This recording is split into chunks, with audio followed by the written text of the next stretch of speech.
하나님, 오늘도 주 앞에 나와서 예배드리게 하시니 참 감사합니다.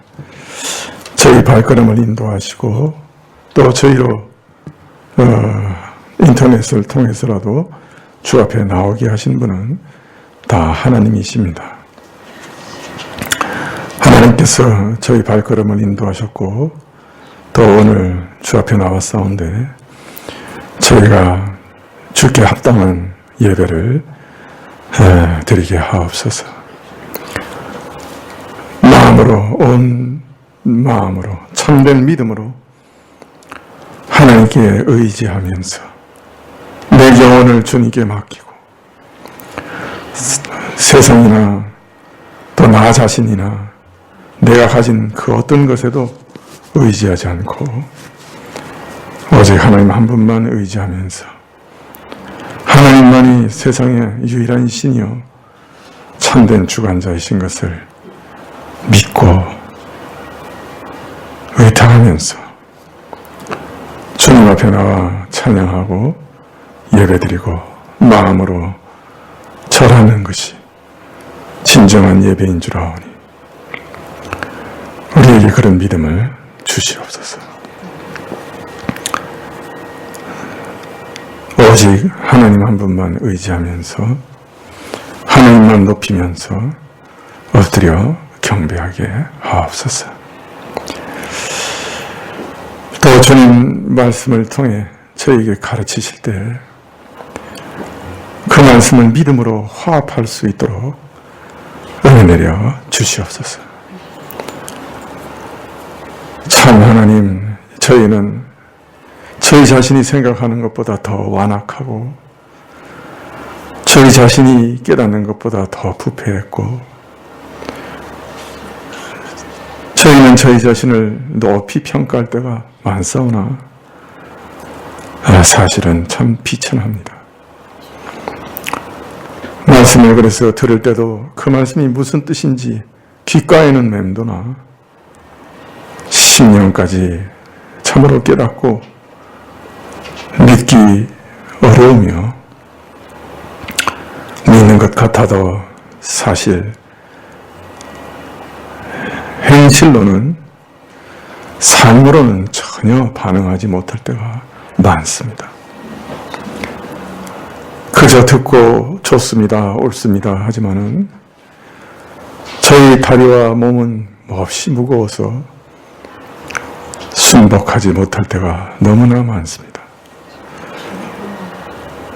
하나님, 참 구약 이스라엘 백성들이 그토록 말씀을 많이 받았지만 믿음으로 화합하지 못해서 다 멸망했는데 저희도 그리할까 심히 두렵습니다. 하나님 은혜를 베풀어 주시옵소서. 저희 자신의 모습을 저희가 볼 수 있게 해주시기를 원하고 저희가 저희 자신을 바로 볼 수 있는 객관적인 눈을 얻게 하시기를 원하고 하나님 앞에 믿음으로 순복하고 참으로 삶을 변화시키지 못하고 있다면 회개하게 하시고 진정 돌이킬 수 있게 해주시고 참으로 믿음으로 주의 말씀에 순복하는 그런 큰 은혜를 허락하여 주시옵소서. 그래서 우리 삶 속에서 불순종을 날마다 제거해 나가는 저희들이 다 되게 하시기를 간절히 기도드립니다. 오늘도 주님 앞에서 참 헌물 드린 자들을 주님께서 기억하여 주옵시고 자신을 대표해서 주님께 드렸사오니 주님께서 받으시기를 원하고 감사의 예물을 받으시고 이 혼란하고 어려운 때에 그 모든 산업과 가정을 저희 자신의 생명과 그 모든 가족의 건강을 지키시기를 구합니다. 찬송을 받으시고 또 말씀을 주옵소서. 예수님의 이름으로 기도합나이다. 아멘. 네, 말씀은 베드로전서 2장 21절부터 25절까지 말씀입니다.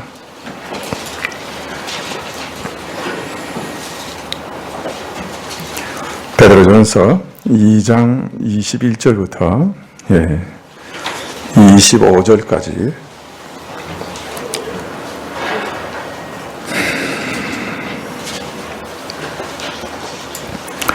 베드로전서 2장 21절부터 25절까지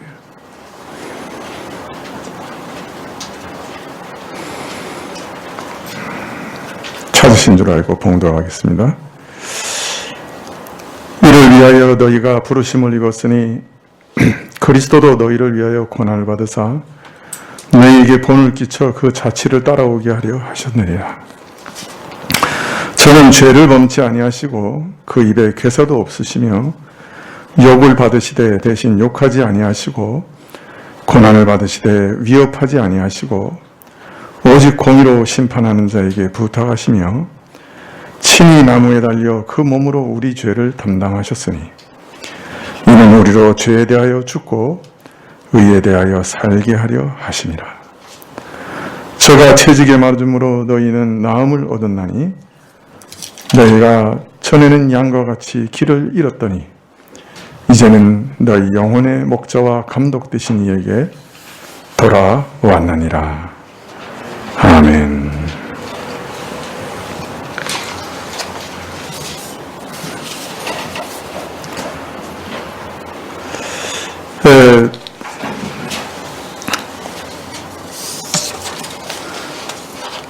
베드로 사도는 노예 신분의 신자들에게 권고하기를 주인에게 순복하되 선하고 관용하는 자들에게만 아니라 까다로운 자들, 즉 불공정하고 삐뚤어지고 심술 굳은 자들에게도 순복하라, 그렇게 말씀하십니다. 사실 세속의 권위와 권세들은 하나님께서 저들을 세우신 그 뜻과 그 원래 목적대로 완벽하게 기능하는 것은 없습니다. 때때로는 선하고 관용하며 세우신 목적을 따라 그 역할을 잘 감당하는 경우도 있지만 종종 타락해서 사람을 오히려 괴롭게 하는 경우가 많죠. 그래서 어느 권세나 권력이나 이런 허물과 연약함이 많든지 적든지 다소간에 섞여 있어서 불의에서 완전히 자유로운 권세는 없습니다. 따라서 이 세상의 각양 권위와 권세 아래에 있어 복종해야 하는 사람들에게는 종종 억울한 일이 생기고 참 답답한 일을 당할 수밖에 없는 것이고, 또 횡포를 부리는 자가 권세를 잡고 있으니 폭력을 행사하니 어디 따로 호소할 데가 없어요. 그래서 애매하게 고통받는 일도 수없이 많은 것이죠. 이런 상하관계의 대표적인 예가 바로 주인과 노예 관계라. 자, 그런데 하나님께서는 이런 애매한 고난 가운데 하나님을 생각함으로 신자들이 슬픔을 참는다고 하면 이것은 참으로 아름다운 일이 된다, 그렇게 가르치십니다. 물론 죄를 행해서 고난을 당해서는 안 될 것이지만 오직 선을 행하기 때문에 오히려 고난을 받되, 이런 경우에도 먼저 하나님 때문에 하나님을 생각함으로 묵묵히 슬픔을 참으며 인내한다고 하면 그것은 참으로 하나님 앞에서 아름다운 것이라. 세상 사람들은 그 패배주의적인 생각이다, 비굴하게 어떻게 그렇게 사는가, 그렇게 생각할지 모르지만 하나님께서는 오히려 이것을 아름답다고 하신다. 그렇게 말씀하시는 거예요.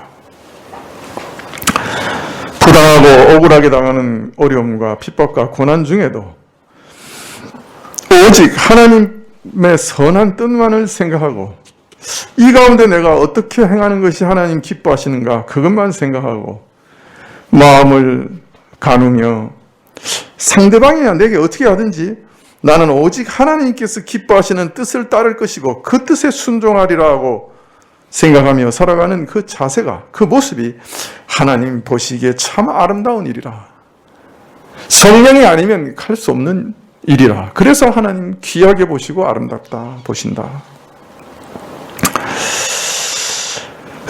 짓밟히면서도 그런 사람들은 참 결코 누추하거나 사실 비루하게 보이지 않습니다. 오히려 참 하나님만 의식하고 묵묵히 그 고난을 이겨내며 참아내는 그 모습이 아름답고 고상하고 또 그 사람 안에는 어떤 그 고귀한 품위를 느끼게 하는 것이죠. 그래서 사람 앞에서나 하나님 앞에서나 그것은 아름다운 일이라 그렇게 말씀하시는 것입니다. 애매히 고난을 받아도 하나님을 생각하고 오직 선을 행하면서 인내하는 아름다운 모습에 대해서 가르치신 다음에 사도 베드로는 오늘 이렇게 또 가르치십니다. 21절부터 이를 위하여 너희가 부르심을 입었으니 그리스도도 너희를 위하여 고난을 받으사 너희에게 본을 끼쳐 그 자취를 따라오게 하려 하셨느니라.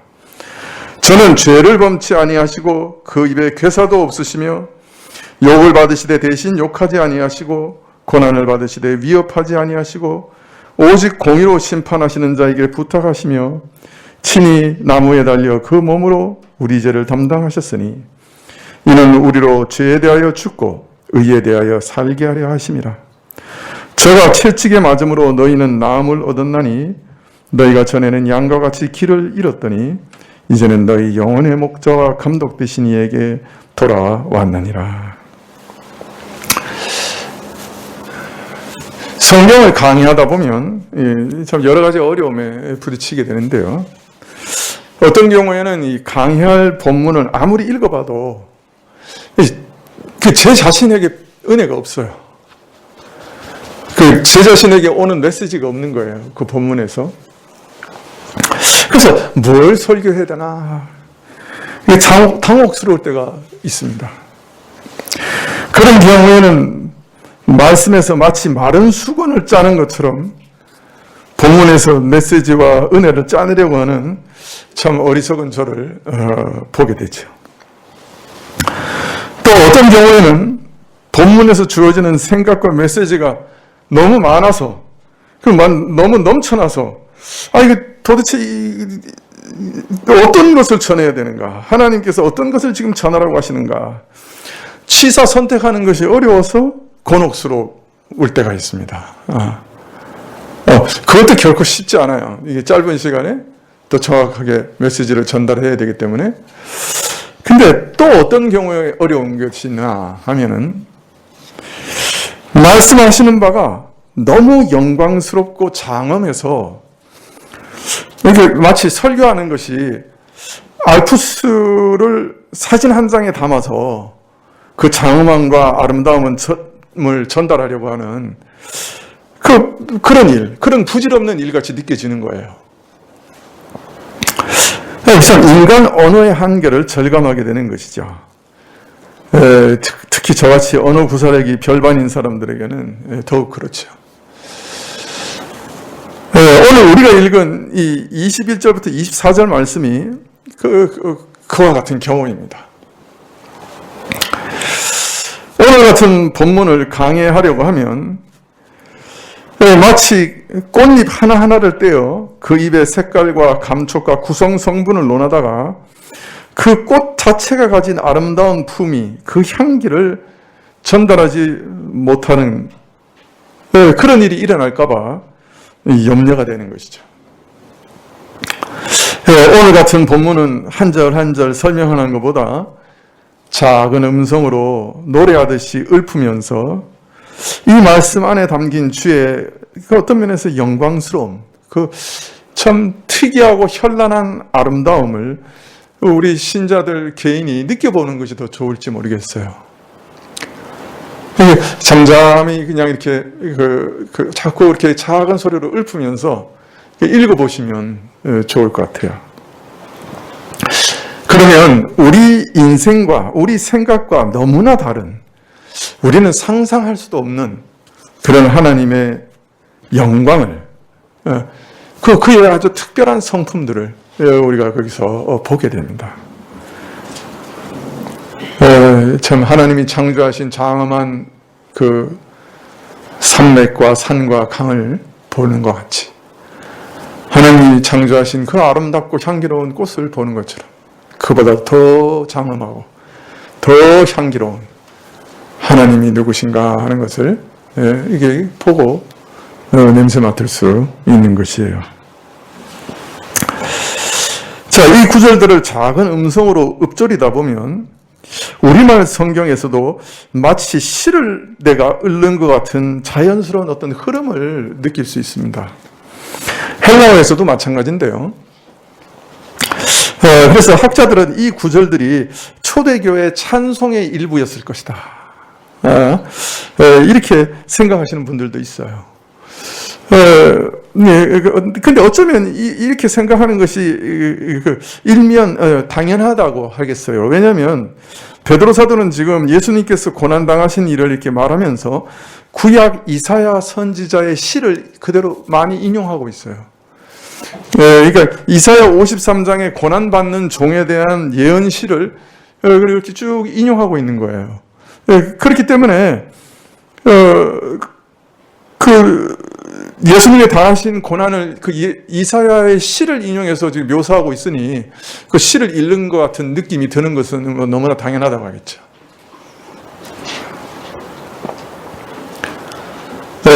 물론 이제 우리 이사야서를 헬라어로 번역을 했고, 그 번역한 것을 또 나름대로 베드로가 어떤 때는 어떤 것은 그대로, 또 어떤 것은 좀 변형해서 이렇게 인용하기 때문에 그 이사야서 또 순서도 막 바뀌어 있고, 그래서 이사야서 53장을 이렇게 그대로 읽는 거하고는 좀 다른 느낌이 들지만, 그러나 그 구약의 시를 이렇게 인용하고 있기 때문에 그 시적인 감흥이 우리에게 또 주어져요. 그래서 여러분이 이 말씀을 계속 일주일 동안 이렇게 암송하시면서 노래하듯이 이렇게 읊조리면서 쭉 이렇게 자꾸 묵상해 보시면 참 좋을 것 같아요. 자, 여러분이 성경을 계속 묵상하기를 바라면서 저는 그래도 또 사진 한 장이라도 찍어 보여드리고 꽃잎 하나라도 떼서 설명을 드릴까 합니다.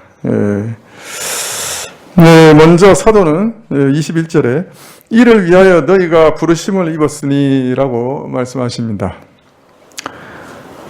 하나님께서 우리를 불러 구원하신 목적이 이것이다. 여기서 이것이라는 말이 무슨 의미입니까? 바로 이것을 위해서 너희가 구원받았고, 너희가 이것을 위해서 부르심을 받았다. 그런데 뭘 위해서요? 뭘 위해서 부르심을 받았다고요? 바로 앞에 말씀하신 것. 애매하게 당하는 고난을 겪으면서도 하나님을 생각함으로 슬픔을 참는 것을 위해서, 오직 선을 행하고 고난을 받는 그 일을 위해서. 놀랍지 않아요? 우리가 왜 구원받았느냐? 우리 구원받은 목적 중에 아주 중요한 부분이 뭐냐? 선을 행하고 고난을 받는 거예요. 의를 위하여 핍박을 받는 거예요. 의를 행하고 핍박을 받는 거예요. 그 일을 위해 부르심을 받았다. 그 아름다운 일을 위해 불러 구원하셨다. 참. 여러분은 어떨지 모르지만 저에게는 이건 참 너무 뭐랄까요, 충격적인 얘기로 들려요. 뭘 위해서 부르심을 받았느냐? 고난을 위해서 부르심을 받았다.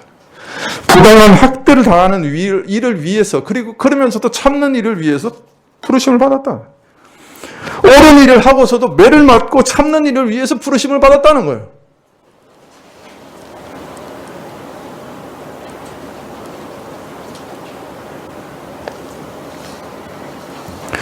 우리 생각하고 너무 다르죠.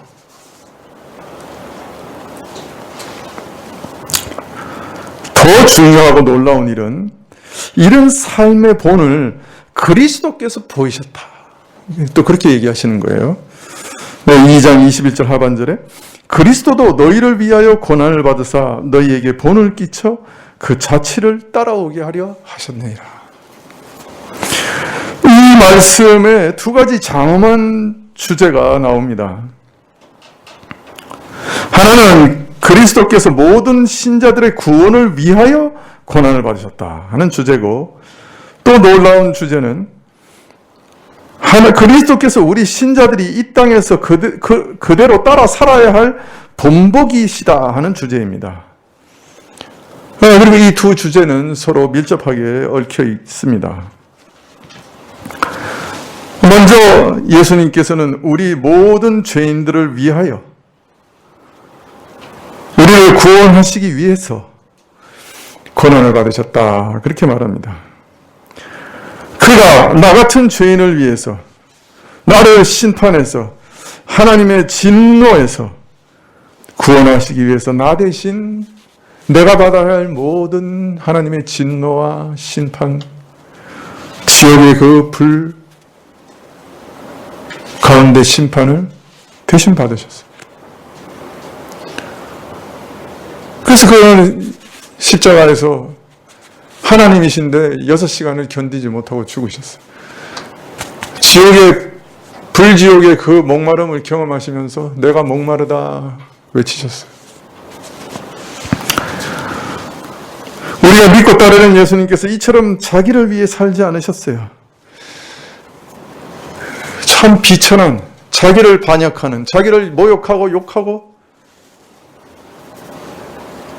억울한 고난을 가하고 심각한 모독을 행하는 그 죄인을 위해 사셨어요. 원수를 위해 사셨어요. 원수를 위해 자기를 희생하는 그런 손해보는 삶. 또 그렇다고 손해봤다고 해서 그 사람들이 알아주느냐? 아니요. 지금도 예수님을 비난하고 모독하는 일이 이 땅 가득해요. 마치 허비한 삶 같아요. 누가 예수님의 그 고귀한 희생을 따라서, 그 은혜를 따라서 구원을 얻는 사람이 몇이나 돼요? 모든 죄인의 죄값을 다 갚으셨을 뿐 아니라 모든 인류의 죄값을 몇 배나 더 갚으셨는데, 그러나 몇 사람이나 그 은혜를 알고 그 앞에 엎드려요. 마치 그 생명은 허비된 것 같아요. 헛된 희생 같아요. 근데 그걸 아시면서도 저들을 위해 자기를 내어주셨다.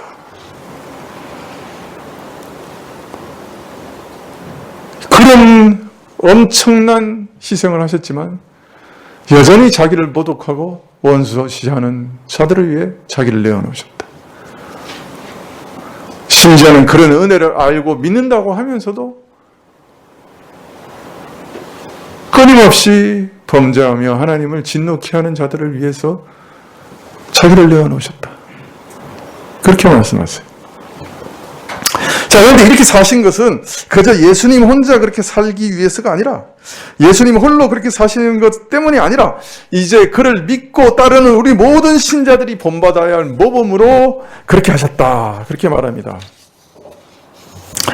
그리하여 믿는 자로 하여금 주께서 걸어가신 그 발자취를 쫓아 뒤따라가게 하셨다.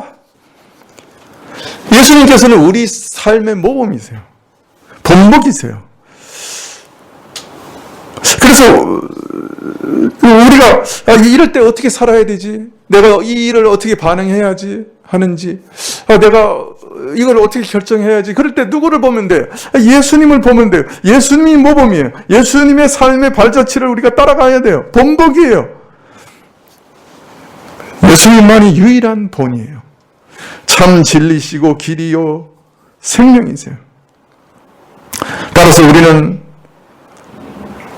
예수님만 따라가면 돼요. 그로 인해 참 생명을 얻게 되고, 그로 인해 우리는 영원한 생명의 생수 가운데서 살아갈 수 있게 되는 거예요. 자, 오늘 베드로는 이렇게 얘기합니다. 우리가 왜 애매한 고난을 받으면서도 그 슬픔과 억울함을 참아야 되는가? 예수님께서 1절 먼저 이런 본을 보이셨기 때문에 그렇다. 예수님께서 죄인들에게 이렇게 억울한 고난을 당하시고 죽으셨지만 1절 먼저 참으시고 그로 인해 우리를 구원하셨기 때문에 우리는 그 본을 따라가야 된다. 더하여 이 말씀은 예수께서 우리를 위하여 죽으심으로 우리가 예수님의 본을 따라 살아갈 수 있게 됐다. 지금까지는 아무리 본을 보여줘도 살아갈, 아무리 좋은 말씀을 하셔도 그거 순종할 능력이 없었지만 예수님이 우리를 위해 죽으시고 우리를 구원하셨기 때문에 이제 우리는 그 본을 따라갈 수 있는 사람이 됐다. 우리가 예수님의 본을 따라갈 수 있는 것은 그가 바로 우리를 위해 고난받으셨기 때문이다. 고난받아 죽으심으로 우리는 죄에 대해 죽고 의에 대해 살게 되었다. 오늘 말씀하고 계시죠. 죄에 대하여 죽고 의에 대하여 살게 하려 하심이라. 이 일을 위해 죽으셨다. 네, 24절에 그렇게 말씀하고 계시죠. 예수님이 우리 고난받으셔서 우리를 새 사람 만드셨습니다. 그가 피 흘리사 우리를 죄에서 해방하셨습니다. 세상에서 해방하셔서 하나님 나라로 옮기셨습니다. 그가 십자가의 죽음을 당하심으로 우리가 마귀의 노예였는데 하나님의 자녀가 되었습니다. 그래서 이제 그리스도의 본을 따를 수 있게 됐고 그의 자취를 따라 그를 닮아가는 자로 살아갈 수 있게 된 것이죠. 자, 그런데 베드로는 오늘 예수님을 따르는 일이 어떠한 일인가 하는 것을 그림처럼 생생하게 묘사하고 있습니다. 우리말에는 이것이 잘 드러나지 않는데요. 이 생생한 묘사는 본이라는 말에 담겨 있습니다.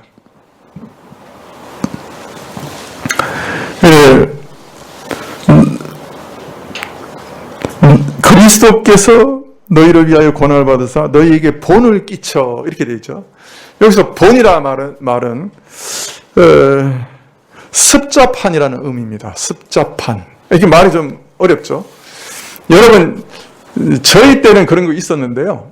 이렇게 그 글씨를 배울 때 밑에 원본이 있고 그 굵은 글씨 위에 투명한 습자지를 올려요. 그 습자지라는 거 아세요? 투명한 습자지를 올려가지고 그 위에서 그 밑에 있는 원본 글씨를 그대로 따라서 쓰는 거예요. 글씨를 배울 때. 또 서예를 배울 때도 그런 일 많이 해요. 밑에 그 원본을 깔고 습자지를 올려놓고 그 붓을 그 밑에 있는 원본을 따라 이렇게 쓰는 거예요. 그래서 이제 글씨체를 익히는 거죠. 글씨를. 요새는 그런 거 잘 못 보는데 저희 어릴 때는 그런 거 많이 봤는데 모르겠습니다. 습자지라고 하는 거 있었어요. 밑에서 비춰지는 거예요. 근데 오늘 말씀에서 뭐라 그러시냐면 예수님이 바로 그 습자지 밑에 있는 원본이라는 거예요.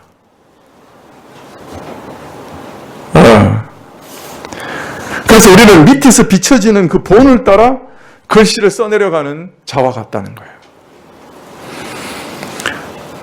예수님은 이런 습자판의 원본이세요.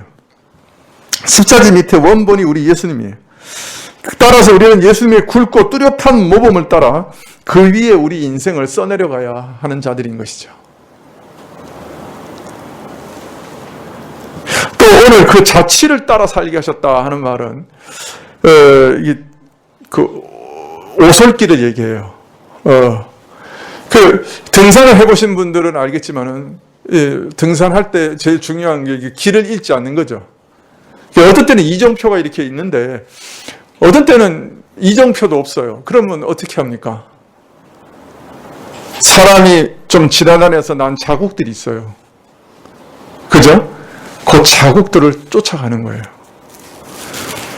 우리나라는 그래도 등산해보면 길을 잃을 일이 별로 없어요. 왜냐면 산악회에서 자기들이 한번 가면서 이렇게 리본을 다 매가지고요. 무슨 산악회 붙여놨어요. 그래서 웬만한 길에 가도 다 그 리본만 보면 길을 별로 안 잃게 돼 있어요. 우리나라 사람들 대단해요. 하여튼. 네. 근데 그렇게 이렇게 발자취, 그죠? 그 리본 달아놓은 거, 그거 말하는 거예요. 그 좁은 길, 어떤 면에서 그 좁은 길을 따라오라.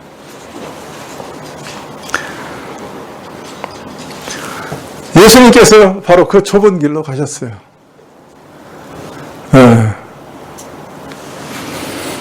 그래서 그 자취를 따라 가면 되는 거예요. 우리 예수님은 본이셔요. 우리 예수님은 참으로 좁은 길을 가신 분이에요. 우리는 그 길만, 그 본을 따라 살아가면 되는 것이죠. 여러분, 우리가 언제 생명을 얻느냐? 언제 생기를 얻느냐? 사실은 예수님을 따라갈 때 생기를 얻어요. 예수님을 따라가면 죄로 인한 흔적이 지워져요. 우리 안에 있는 모든 병통이 사라져요. 우리 안에 굴곡진 것들이 치료가 돼요. 그거 참 신기해요. 우리가 배우는 기독교 교리는 예수님에 관한 것이죠. 예수님은 이런 분이다. 예수님에 관한 것을 배우는 것이죠. 그런데 우리가 믿는 것은요, 물론 이 교리도 믿지만 예수님 그분 자신이에요. 우리가 믿는다 할 때는 예수님을 믿는 거예요. 그 인격을 믿고 그분을 붙잡는 거예요. 여러분, 복음서를 보세요. 믿음이라는 말을 쓰진 않지만 예수님을 인격적으로 만난 사람들에 대한 얘기가 가득해요. 문둥병자가 예수님께 와서 원하시면 저를 깨끗하게 하실 수 있습니다. 그게 믿음이에요. 예수님을 붙드는 거예요. 백부장의 종을 고쳐달라고 할 때 백부장이 사람들을 보내서 우리 집에 오지 않으셔도 다 고치실 수 있지 않습니까? 인격을 의지하는 거예요. 예수님을 붙드는 거예요. 12의 혈류병을 앓은 자가, 여인이 이 예수님의 옷자락이라도 붙잡으면 내가 구원을 얻으리라. 예수님을 믿고 따르고 붙잡고 냄새나 맡는 거예요. 그걸 믿음이라 그래요, 복음서에서는. 여러분, 교리는 마치 우리가 이렇게 쓰는 자와 같습니다. 그래서 우리가 어디서 어긋났는지, 무엇이 틀렸는지를 알려줍니다. 교리는 엑스레이처럼 우리 안에 있는 죄를 드러냅니다. 발견하게 해줍니다. 너 이 자에서 틀렸어, 벗어났어. 그러나 우리가 믿는 예수님은 우리 죄를 고쳐주십니다. 치료해 주셔요. 이거 고쳐주셔요. 따라서 믿는 자는 예수님이 누구신지를 살피고 예수님을 따라가고 예수님을 닮아가야 돼요. 예수님을 따라가면 예수님과 동일한 마음을 갖게 되고 그가 지신 십자가를 나도 지게 되고 그가 행하신 일을 자신도 하게 돼요.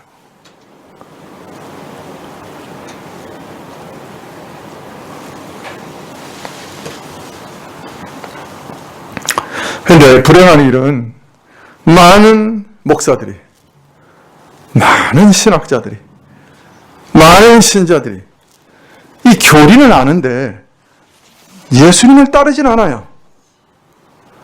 교리로 서로를 공격하고 서로의 허물을 들춰내기는 하는데 그 죄와 허물을 처리하고 치료할 능력은 저들에게 없어요. 이 땅의 모든 부조리와 타락과 불공평과 폭력과 악함을 들춰내기는 하는데 그것을 치료하고 해결할 능력은 없어요. 그걸 해결하려면 예수님처럼 행하고 예수님 따라가고 예수님처럼 자신이 고난을 받고 자신이 참고 자신이 십자가를 지고 자신이 손해보고 자신이 희생하고 자신이 죽어야 하는데 이 길은 너무 낯선 길이고 이해할 수가 없는 길이에요. 때문에 아무도 따르려고 하지 않아요.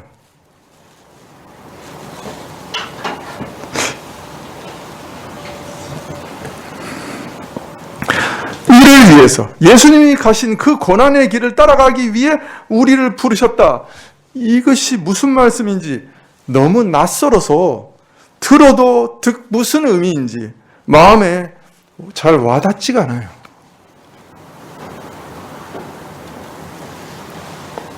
사실 요사이 교회들에서 하나님께서는 우리를 무엇을 위해 부르셨다고 가르치고 있습니까? 하나님이 우리를 왜 부르셨다고 가르치고 있어요? 남보다 더 뛰어나고 남보다 더 많이 가지게 하시려고 부르셨다. 혹 이렇게 가르치고 있는 건 아닐까요? 하나님께 영광을 돌려드린다는 명목하에, 그 대의 명분하에 다른 사람이 누리지 못하는 것을 다 골고루 갖추어 누리게 하시기 위해서 우리를 부르셨다. 이렇게 가르치고 있는 건 아니에요?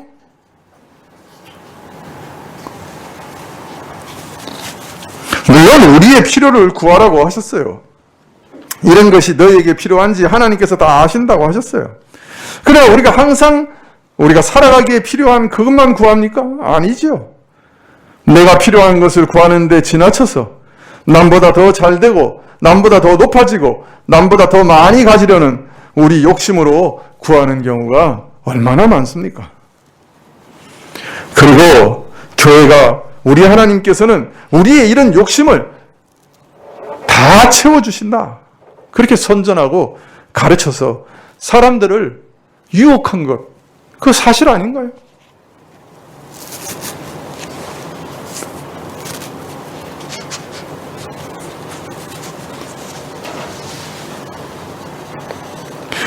아니, 그런데 부르신 목적이 이 세상에서 물질의 복을 주시겠다는 것도 아니고, 심지어 우리 기도를 들으사 우리 꼬인 문제들을 다 해결해 주시겠다는 것도 아니고, 억울한 일들을 당장에 풀어주시겠다는 것도 아니고, 나쁜 사람들을 벌 주시겠다고, 당장에 벌 주시겠다는 것도 아니고, 하나님께서 우리를 부르시는 목적이, 이유가 불의한 일로 고난을 받되 잘 참게 하시기 위함이라니.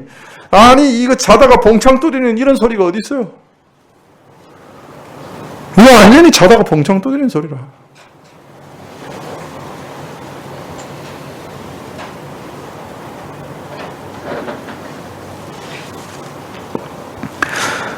아니, 지금까지 들어왔던 내용하고 말씀하고 너무 달라서 당황스러울 뿐이죠. 저 목사가 지금 성경을 제대로 해석하나, 바르게 해석하나, 다른 사람들은 다 그렇게 해석 안 하는데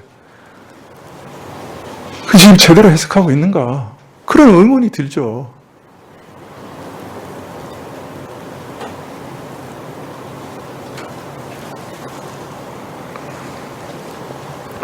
그래서 이 복음을 전하면 세상 사람들은 안 좋아해요.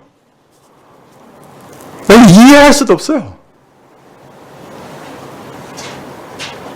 예수님 믿고 구원을 얻으면 이제 예수님을 따라가고 예수님을 닮아가면 됩니다. 그게 우리의 진정한 삶입니다. 세상에서 누가 이거 좋아할 수 있겠어요? 누가 이렇게 살기를 원하겠어요? 복음을 진짜 접하는 세상 사람들은 어떤 느낌을 들겠어요? 이거 완전히 사람 병신 만드는 얘기네. 이거 어떻게 이렇게 살라는 거예요? 다 뺏기고 다 손해보고, 아니 하나라도 더 가지려고, 남보다 더 많이 얻으려고 수단 방법을 가리지 않아도 살까 말까 하는 세상인데, 당하기만 하고 손해만 보라고? 이거 완전히 생뚱맞은 소리네. 그러지 않겠어요? 나는 어떻게 교회에 그냥 그 수만 명씩 모이는지 모르겠어요. 복음을 제대로 이해하면 그렇게 모일까요? 모르겠어요. 하나님의 은혜로 감동받은 사람들이 많으면 모이겠지만은, 혹 다른 거 전하는 거 아니에요?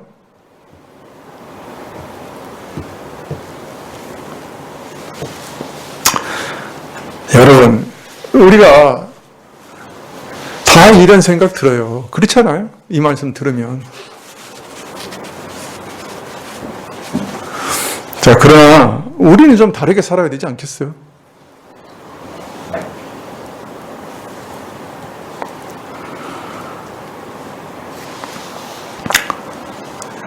우리는 예수님이 보이신 본을 굳게 붙들면서 살아야 되지 않겠어요? 예수님 따라 살아야 되지 않겠어요? 닮아가야 되지 않겠어요? 사실 우리는 어떤 교리를 신봉해서 사는 사람도 아니에요. 물론 그것을 믿고 고백하지만은 우리는 예수님을 믿고 따라 사는 사람이에요. 그래서 예수님께서도 이렇게 얘기했어요. 마태복음 16장 24절에 제자들에게 이르시되 아무든지 나를 따라오려거든 자기를 부인하고 자기 십자가를 지고 나를 쫓을 것이니라. 자기를 부인하고 자기 십자가를 지고 나를 쫓으라 그랬어요.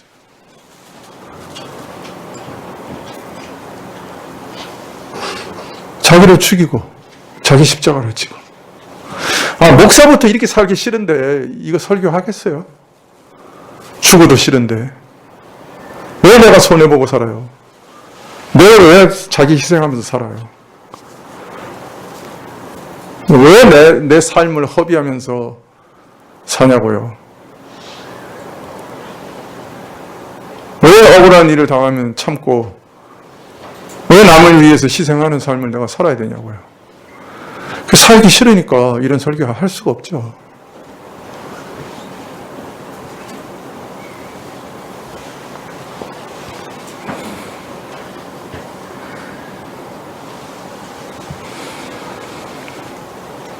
그러나 예수님은 나를 따르라, 나를 쫓으라 하고 얘기하셨어요. 이게 믿는 자의 삶이에요. 참 생명은, 치료하고 새롭게 되는 능력은 예수님을 따를 때 나오는 것이에요. 또 이것이 사람이 가닿을 수 있는 가장 고상한 길이에요. 좁은 길이에요. 예수님께서 정죄되어 가장 참혹한 형벌을 받고 죽으셨지만, 그러나 우리가 예수님의 죽음에서 어떤 비참한 불행이나 초라함 같은 것을 느끼지 않잖아요. 오히려 하나님께서 죄인을 위하여 아들을 내어주신 지극한 사랑을 발견하게 되고, 놀라운, 사람으로는 상상할 수도 없는 놀라운 헌신을 보지 않습니까? 영광스러운 아름다움을 그 비참한 십자가에서 보는 것 아닙니까?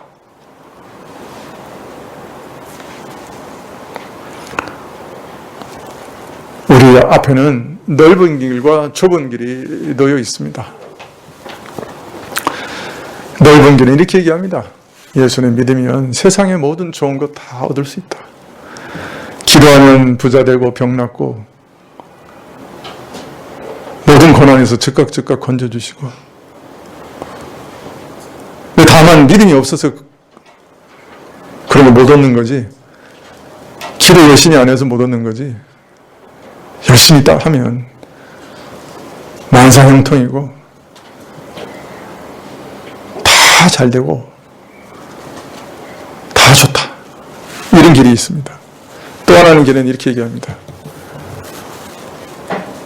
주께서 우리와 함께 하시고 평안을 주시겠지만 고난도 함께 주신다. 그 고난을 참으면서 주의 뜻을 따라 용서하고 억울한 일을 인내하고 참고 용납하고 죽고 십자가를 지고 자기를 부인하고 그런 길을 따라오라.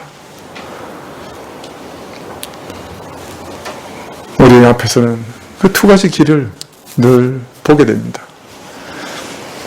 예수님께서 말씀하세요. 내 자취를 따라와라. 좁은 길을 따라와라. 그렇게 말씀하세요.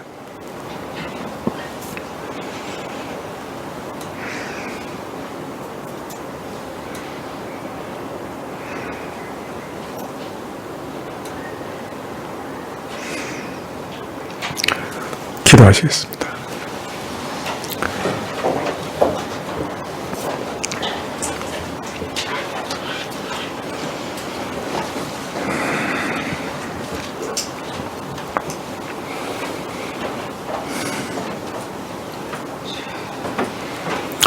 주님, 믿음이 없어서 못 따라갑니다.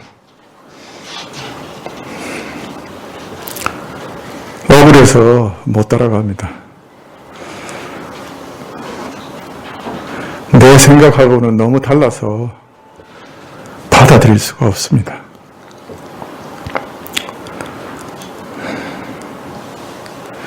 그러나 제가 틀렸고 하나님이 옳으시다고 하는 것은 압니다. 살려주시기를 원합니다. 하나님의 선하신 뜻을 이루시기를 원하고, 제가 주의 말씀에 설득되기를 원하고, 주의 말씀 앞에 순복하고 꿇어 엎드기를 원합니다. 죄인을 용서하시고 주를 따라가게 하옵소서. 예수님의 이름으로 기도합나이다. 아멘. 네, 65장 찬송하시겠습니다.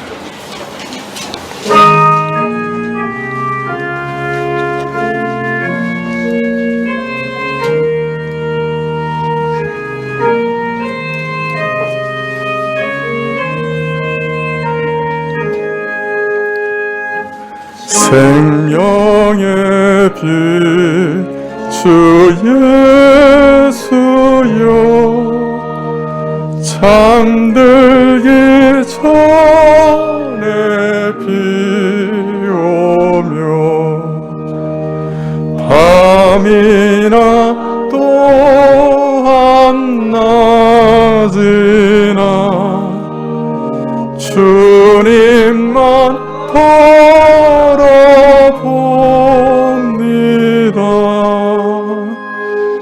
주의 품 멀리 떠나서 갈림길 오래 헤맬 때 빛 없어 길을 못 찾냐 주님만 바라봅니다.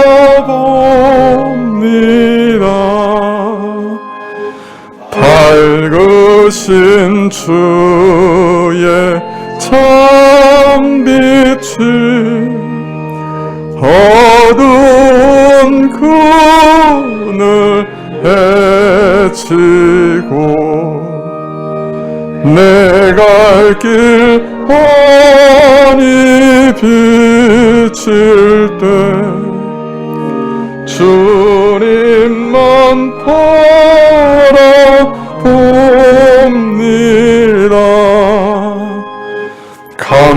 캄캄한 밤에 주 예수 내 영혼 품어 주시고 새날의 밝은 햇빛을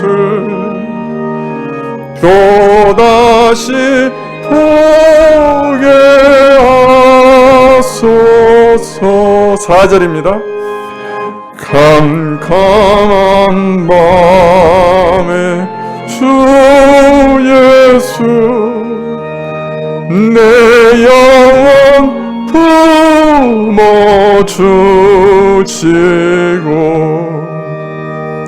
새날의 밝은 햇빛을 또다시 보게 하소서.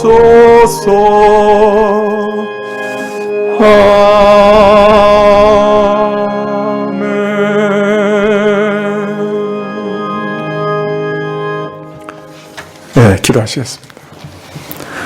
지금은 우리 주 예수 그리스도의 은혜와 하나님의 아버지의 크신 사랑과 이 은혜와 사랑을 깨닫게 하시고 누리게 하시는 성령님의 교통하시고 역사하심이